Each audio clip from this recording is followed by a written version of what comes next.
Hey, Kentucky, this is Mary Jo Perino. Tonight, frustration with unemployment claims carries on. A new poll shows promise for a late charge in our Senate primary, and the NCAA lays out a fall sports plan. All that and more is next on Hey, Kentucky.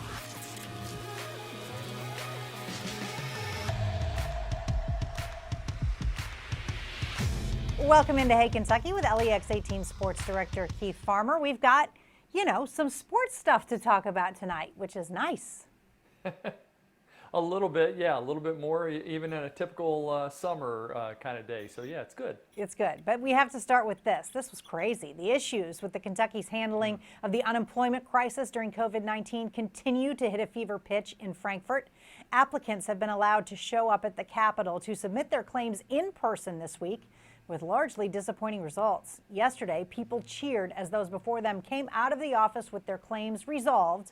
But as the day went on, some applicants were still waiting past 6 p.m. when the office was supposed to close. Then, several were turned away. Those still inside refused to leave, causing more police officers to be called in. Office workers said they were not able to input new information since the computer shuts down at 7 p.m. Of course I'm furious, of course I'm frustrated, of course I'm angry with you all, of course I want to get loud because you all have told me that before and I've received nothing. People returned to wait in line again today, and we're staying calm as of midday. Leaders in the Kentucky House issued a statement citing the unemployment problems as, quote, a massive failure of leadership in the Beshear administration. Keith, this is the unemployment office had issues before COVID-19. This really heightened it. This whole system needs to be overhauled. I mean, the only question I have is what kind of computer system do they use that just shuts down at 7 o'clock and won't allow you to keep working? I'm sure that those workers would have gladly stuck around and tried to help out the number of people that were there, but they couldn't, and that's what boggles my mind. Yeah, it's probably one of those gigantic 1960s computers that takes up a whole room or something. All right, while the protests over racial injustice have prompted many positive conversations, they also continue to trigger uglier ones. That was apparent during a virtual meeting of Lexington's Urban County Council last night, as their online public comment session on police reform was plagued by racist threats, trolling, foul language, and attempts to target city council leaders. Leaders considered ending the meeting early during the uneasy session. The effects of the hateful talk were felt last night during the latest round of downtown protests as police warned crowds about a possible bomb threat, which it turned out stemmed from comments made during the virtual meeting. Keith, the bomb threat ended up being false, but there are two black council members. Both of them said, we hear this all the time, so let's keep this meeting going so you can hear what we hear.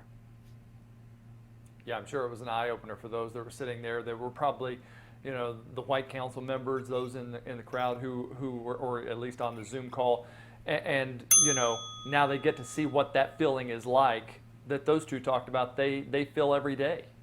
It's also real easy to do something when you're anonymous. And that's the part that I think is awful. It's awful. That's the worst part of social media, too. All right.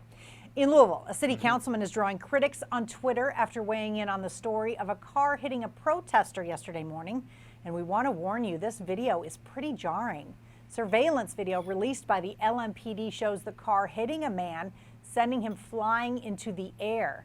Metro Councilman Anthony Piagentini commented that afternoon in part, quote, if you don't break the law and stand in the middle of the street, you don't get run over, end quote.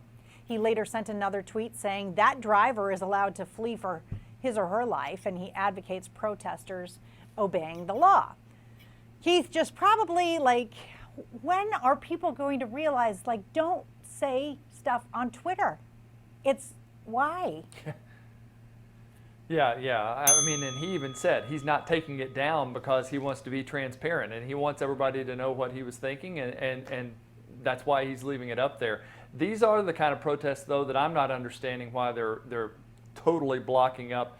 I guess they're trying to make their point by standing in the way, but it got really ugly a couple of times up in Louisville this week. Yeah, and I think that it may continue. All right, turning to the Senate race in Kentucky, Democrats Charles Booker and Amy McGrath have been trading jabs going into next week's primary. Here's a Booker ad calling out McGrath's response to the racial protests. Have you been on the ground in Louisville with the protesters the last 3 days, Ms. McGrath? I have not. And why? Well, I've been with my family, and I've had some family things going on. I stand before you as your brother, as your cousin, as your neighbor, as your fellow good troublemaker. My name is Charles Booker. McGrath later responded with this ad. I'm Amy McGrath, and I will never forget watching the murder of George Floyd. When I saw him cry out for his mom, my heart broke. Then we heard threats that the military I proudly served in would be used against American citizens. As your senator, I will stand up to any president who treats people as less than human. We've been talking about Booker's late charge in the race where McGrath had been heavily favored based on her fundraising ability. But one new poll shows Booker leading her by 8 points. Although Senate Minority Leader Chuck Schumer says he's confident McGrath will win. We've interviewed candidates in this race several times, but the McGrath campaign has never agreed to our multiple requests to have her on Hey Kentucky. And just today, Elizabeth Warren threw her endorsement behind Charles Booker, where it was with Amy McGrath before.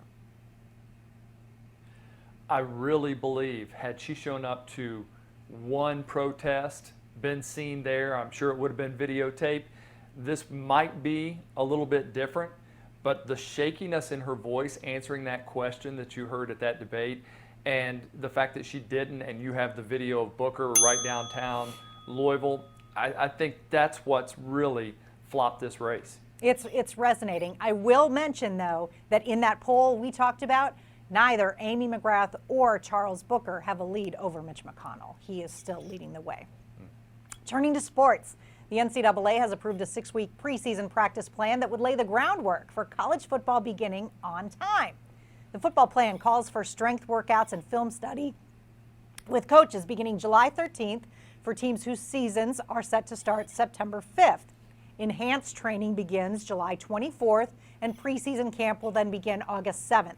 Yesterday, Governor Beshear said he's optimistic about college football, although Dr. Anthony Fauci, the nation's top infectious disease expert, say he doesn't see how schools can pull it off.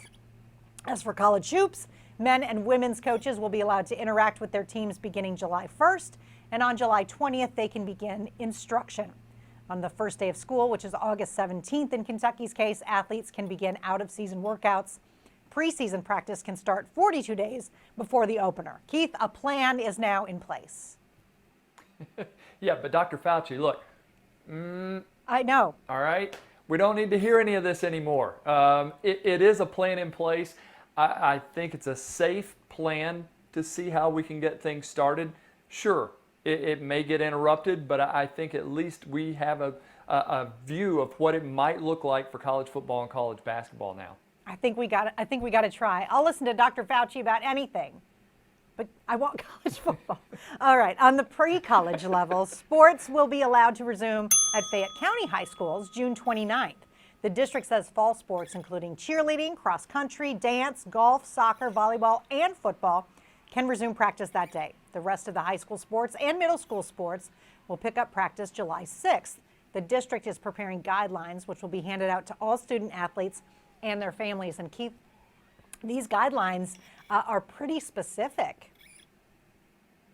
Well, and here's the thing too, June 1st is when the KHSAA said you can start meeting with limited number of players and no workouts or anything, just having meetings. Nobody around here did that. It wasn't until this Monday that the private schools like Lexington Catholic and LCA started practicing. Still nothing from the Fayette County Public Schools. They finally said that they can start, but June 29th, they're getting a really late start from where they could have started because they're being safe. And yeah, they're all wearing masks, social distancing, doing a couple of different times where players come in. So they're being very careful about how they do things at the high school level. Absolutely. And Fayette County is one of the latest, if not the latest, to start. Now to our weekly feature on Hey Kentucky, What's the Beef? Sponsored by the Kentucky Beef Council. First, an update on the teenage couple who claimed they were roughed up by authorities during a case of mistaken identity at a Lexington bank.